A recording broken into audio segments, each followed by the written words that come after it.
have Monday afternoon, 3-hour seminar, sort of usual academic seminar format where they read something or and write and present, and we talk about the writings.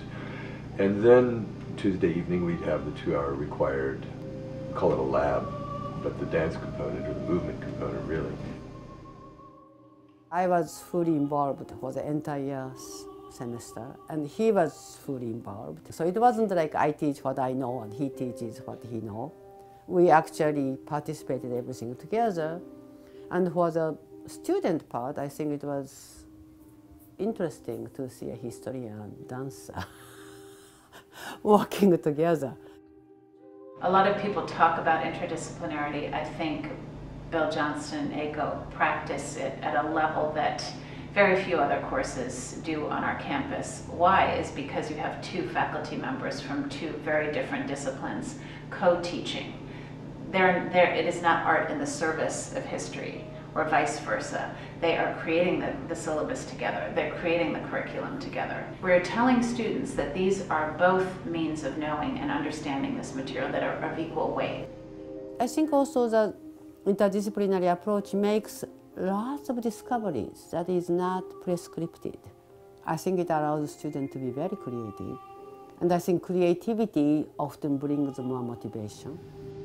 You don't usually get to interact with the class outside the discussion table, if you're lucky enough even to have a discussion in terms of like getting to know people.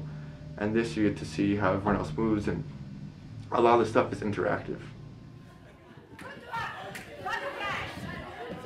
Don't really hit, but be playful. So include that. And really be play with more distance, coming in and teasing. And you need to kind of protect yourself, but coming in. Really. And really kind of play. By default, we had many different students. I wasn't teaching dancers. I wasn't teaching art majors. I was teaching a different level of appreciation. Some people are very afraid to even to take their shoes off. So the beginning was really learning to be able to lie down on the floor, to be able to close your eyes, to feel comfortable, and to make the community, to make the tribe. And then later on, I introduced much more about being passive and being active. And being a victim is a passive state. But being an artist who talk about, who write about, who describes their experience as a victim is a very active state. So the movement studies really go between the passive state to the active state. Slowly open your eyes, and as you open your eyes, slowly bring your hands up. Surrender. Find a way how to keep the moment, how to keep the time, how to feel your body, how to remember, think what it is to surrender. When you start to think about, the atomic bomb, and you have to think about what was the atomic bomb for the people in the cities that were bombed. First of all, there's a kind of not only unthinkable but unfathomable aspect. If you were walking at 8:14 or whatever it was on Aoi Bridge in Hiroshima, there would have been a flash, and in that flash, this body becomes molecules. It's above all a physical experience. And by doing the dance component in that, we make them not just think about things, but feel things.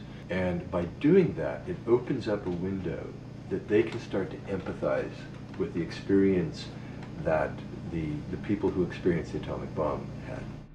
It makes you more aware of the shared human form that everybody has, and in that manner it recontextualizes the academic discourse surrounding the atomic bomb or any historical event for that matter, by removing the context from solely language to this more deeper plane of human existence. So I found sort of a parallel between the interpersonal violence and like the international violence almost, where the scale sort of pulls back and you see how small people are compared to these events that they're experiencing. To me, these were some of the most affecting panels in the book because they really drew attention to the fact that, the truth of what violence does to people. It makes them small. So we dealt with the experience of what happened and then kind of went backwards and say, how did it get to that point? In some way, this class covers like more ground than any other in terms of a detailed perspective of one side of what happened to these people, and then we turn around and see detailed perspective of the people who were building the bomb. And then just, I think that's one of the most powerful things about this class is seeing the different experiences. Final project, we asked them to do much beyond what entails as grades. And I told them, this will be something that they'll be talking about the rest of their life, And the range was most impressive.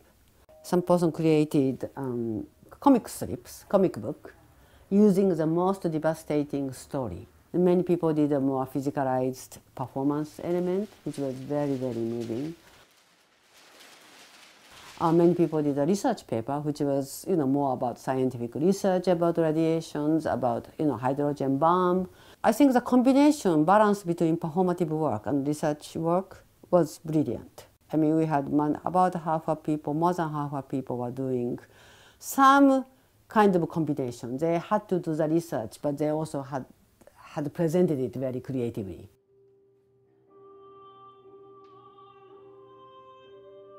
I don't really think it's how the student developed. It really is how student discovers. And I think that's much more important to me. I think other people can help them develop. My job is almost like evolving, like finding our common place, finding their own body, finding other people's body from that relationship. So I want to find a way how students can explore and discover.